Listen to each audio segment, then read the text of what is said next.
So what's one way a trades-based business can implement a system around Google reviews? It's follow step 7 of the 7 steps. Ideally, we would ask on the phone. So the call taker would ask and plant the seed. What we say is, our intention today is to give you a 5-star customer experience.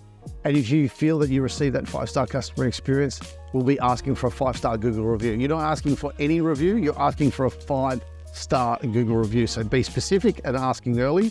Then the tradesman asks when they turn up to site, or they plant the seed again or pre-frame it. Oh, hi, yeah, introduce yourself, look at the problem. By the way, my intention today is to give you a 5-star customer experience. And if you believe that I deserve it, I'd love to get one at the end of the call. And then ask about 20 to 15 minutes before the sale is complete.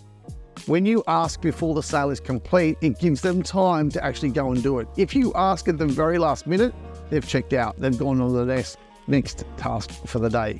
So ask early, be specific. I'd also make it personal about me, not my company as well. So they're the 3 key things.